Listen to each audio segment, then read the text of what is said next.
బెనర్జీ అహల్యను చంపడానికి ప్రయత్నిస్తాడు. ఈలోపు బెనర్జీ వల్ల అహల్య ఇక కింద పడిపోతుంది. కింద పడిపోయిన తర్వాత అహల్యను లోయలోకి విసిరి కొడతాడు. ఈలోపు పోలీసుల ఎంక్వైరీ ప్రకారం అహల్యను తెలుసుకొని గౌతమ్ వాళ్ళ ఇంటికి వచ్చి సాక్ష్యాలు చూపిస్తాడు. తన చీర, తన కాలుకున్న పట్టి అవన్నీ చూపించేసరికి గౌతమ్ గుండె ముక్కలవుతుంది. నా భార్య ఇక ఇలా ఎప్పుడు చనిపోదు, నన్ను వదిలిపెట్టి వెళ్ళిపోదు అని చెప్పేసి గౌతమ్ మాత్రం చాలా ఏడుస్తూ ఉంటాడు. ఇక మరోవైపు అహల్య చనిపోయిందని చెప్పేసి ఇంట్లో వాళ్ళందరూ కలిసి గౌతమ్కి నచ్చ చెప్తూ ఉంటారు. తన ఆనవాళ్ళు కూడా సాక్ష్యాలు కూడా వచ్చాయి కదరా, చనిపోలేదంటే ఎలారా అని చెప్పేసి ఈ విధంగా అన్న తర్వాత ఎప్పటికీ అహల్య నన్ను వదిలిపెట్టది, వెళ్ళిపోదు. అహల్య నా పంచ ప్రాణం, అలాంటి ప్రాణం నన్ను ఎలా వదిలిపెట్టి వెళ్తారని చెప్పేసి అనుకుంటున్నాను. మీరందరూ పొరపాటు పడుతున్నారు. నా కొడుకు నన్ను ఎప్పుడూ అన్యాయం చేయదు, నా భార్య అని చెప్పేసి ఏడుస్తూ ఉంటాడు. ఈలోపు అతిథి వచ్చి, ప్లీజ్ గౌతమ్ అలా బాధపడకు, అయినా అహల్య వెళ్ళిపోలేదు, చనిపోలేదని చెప్తే సరిపోతుందా? ఆల్రెడీ పోలీసులు కూడా అహల్య చీర, కాలుకున్న పట్టి కూడా తీసుకొచ్చి చూపించారు కదా, డెడ్ బాడీ కూడా దొరికింది అంటున్నారు కదా అని ఈ విధంగా అతిథిని నచ్చ చెప్పే ప్రయత్నం చేస్తూ ఉంటుంది. ఎవరు నమ్మినా నమ్మకపోయినా సరే అహల్య చనిపోదు, నా మనసు చెప్తుంది అని చెప్పేసి గౌతమ్ అంటూ ఉంటారు. సార్ ఇక తనే చనిపోయింది సార్, తన మొహం కూడా ఇక చితలం అయిపోయింది, ఆనవాళ్ళు కూడా కనిపించట్లేదు సార్ అని ఈ విధంగా అనేసరికి గౌతమ్ మాత్రం కుప్పకూలుతాడు. ఇదిలా ఉండగా బెనర్జీ అహల్య చనిపోయింది బాక్స్ కోసం అని చెప్పేసి అనుకుంటూ ఉంటాడు. కానీ అహల్య చనిపోలేదని చెప్పేసి బెనర్జీకి అర్థం కాదు. అప్పుడు ఆ అహల్య అని చెప్పేసి ఇప్పుడు తన దగ్గరున్న బ్యాగు ఎవరో కొట్టేసి అక్కడ కావాలని చెప్పేసి బాక్స్ అందులో ఉందని చెప్పేసి బెనర్జీకి చెప్తారు. అప్పుడు బెనర్జీ తన ఎంబడి పడి తన దగ్గరున్న బాక్స్ తీసుకుందామని అనుకునేసరికి ఆ అమ్మాయి పారిపోతుంది. ఇక వెంటనే తన దగ్గరున్న అది తీసుకునడానికి తన మీద అటాక్ చేస్తాడు. తన బ్యాగ్లో అహల్య బ్యాగ్ ఉంటుంది కదా, ఆ బ్యాగ్లో ఉందని చెప్పేసి అహల్య చెప్తుంది బాక్స్ కోసం. అప్పుడు తన కోపం మీద చంపేసి ఆ బాక్స్ తీసుకుందామని చెప్పేసి ఓపెన్ చేసరికి అందులో బాక్స్ ఉండదు. ఇక బెనర్జీ గురించి ఎలాగైనా తప్పిదోవి పట్టిస్తుంది అహల్య. కానీ ఇక్కడ అహల్య ఇక తన కాలుకున్న పట్టి చీరలు చూసి అహల్య చనిపోయిందని అపార్థం చేసుకొని ఇక గౌతమ్ అనుకుంటూ ఉంటాడు. ఇదిలా ఉండగా అహల్య చనిపోయిందని నమ్మించి ఇక ఈలోపు కూడా ఎలాగైనా ఇక గౌతమ్ నువ్వు పెళ్లి చేసుకుంటాడు అని చెప్పేసి అతిథి కూడా చాలా సంతోషపడుతూ ఉంటుంది.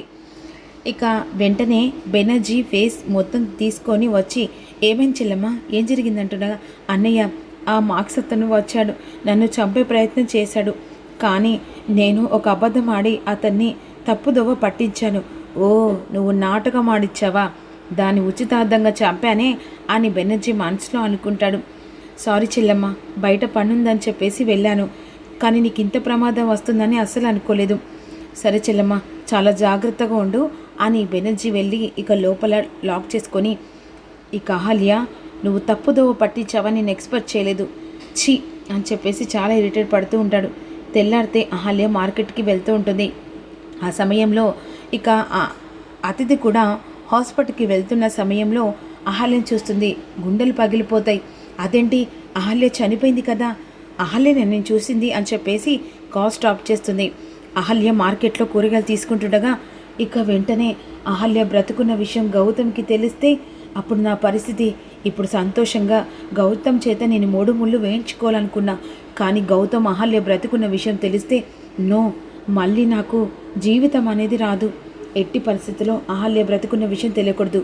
ఇక వెంటనే మామకి చెప్పాలని చెప్పేసి ఈ విషయం చెప్పించి తను ఎక్కడుంది మార్కెట్ దగ్గర అని చెప్పేసి వెంటనే రౌడీలను పంపిస్తుంది. మార్కెట్ దగ్గర ఉన్న అహల్యను రౌడీలు వస్తారు. రౌడీలు వచ్చి అహల్యను కిడ్నాప్ చేసుకొని వెళ్తారు. ఒక రూమ్లో బంధిస్తాడు. చాలా థ్యాంక్స్ మమ్మీ, ఈరోజు సేవ్ చేసావు, కానీ గౌతమ్కి అహల్య బ్రతుకున్న విషయం తెలిస్తే మళ్ళీ మొదటికి వస్తుంది. గౌతమ్ చేత నేను 3 ముళ్ళు వేయించుకున్న ప్లాన్ కూడా ఫెయిల్ అయిపోతుంది మమ్మీ.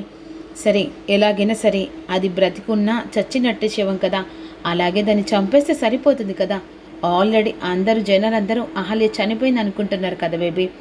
సరే మమ్మీ అని చెప్పేసి కట్టేసిన కాడికి అహల్య దగ్గరికి అతిథి వెళ్తుంది. అయ్యో, అతిథి అహల్యను చూసి, ఏంటి కిడ్నాప్ చేయించింది నువ్వా? ఏం చేయమంటావు? గౌతమ్ అంటే నాకు పిచ్చి, గౌతమ్ని వదిలిపెట్టి నేను బ్రతకలేను, అంతేకాకుండా నువ్వు గుడ్ న్యూస్ చెప్పనా, ఇలా నేను కిడ్నాప్ చేయడం కారణం ఒక రకంగా నాకు కూడా బెనిఫిట్ అయింది. పాపం నువ్వు చనిపోయావని గౌతమ్ గుండెలు బాదుకుంటూ ఏడుస్తూ ఉన్నాడు.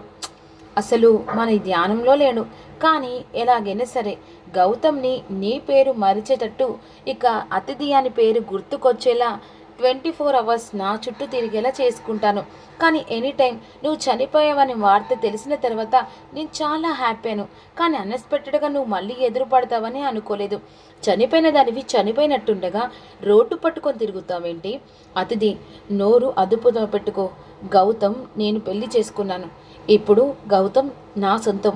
కొన్ని పరిస్థితుల వల్ల నేను ఇంట్లో నుంచి బయటికి వచ్చానే, కానీ నేను చనిపోయినది నా భర్త ఎప్పటికీ నమ్మడు. నువ్వు చెప్పింది కూడా కరెక్టే. గౌతమ్ నువ్వు చనిపోయావంటే నమ్మట్లేదు, కానీ నువ్వు బ్రతికున్నావని మాత్రం ఖచ్చితంగా చెప్తున్నాడు. అదే కదా భార్యాభర్తల బంధం అంటే.